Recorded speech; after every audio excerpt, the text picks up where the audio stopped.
আমি মেলা থেকে তাল পাতার এক বাঁশি কিনে এনেছি। বাঁশি কই আগের মতো বাজে না, মন আমার তেমন কেন সাজে না। কারণ এখন বড় হয়ে গেছি, এখন সংসারের দায়িত্ব এবং ফ্যামিলির দায়িত্ব, এখন নিজের সাথে একটা মানানসই আছে। নিজে চাইলেও এগুলা করা যাবে না, কারণ নিজে এখন বড় হয়ে গেছি। ছোট ছিলাম, ছোটোর সাথে সব কিছু ম্যাচিং হয়েছিল। এখন ছোটদের খেলাধুলা বড়দের সাথে ম্যাচিং হবে না। আমাদের সবারই হৃদয়ের মাঝে ছোটবেলার দিনগুলো মনে পড়ে এবং শৈশবগুলো দেখলে মন চায়, কিন্তু আসলে কখনো ওই দিকে যাওয়া যাবে না, কখনো যাওয়াটা সম্ভবও হবে না। মন চায় কিন্তু কখনো চাইলে চাওয়ার মতো করে করা যাবে না।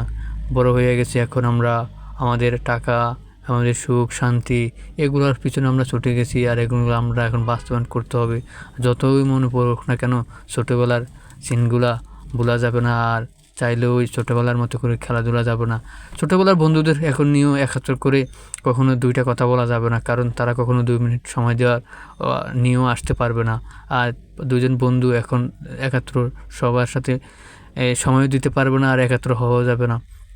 সবাই শহরে থাকা হয়, সবাই জন্মস্থানে থাকা হয়, কিন্তু কর্মস্থানে থাকার কারণে প্রিয় মানুষদের সাথে দেখা করা যায় না, উঠা বসা করা যায় না আগের মতো।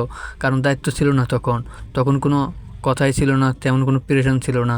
এখন তো দায়িত্ব হয়ে গেছে, এখন প্রেশান হয়ে গেছে নিজের ভবিষ্যৎ, নিজের স্বপ্ন, এবং এখন আমার সাথে সব কিছু আর মানায় না।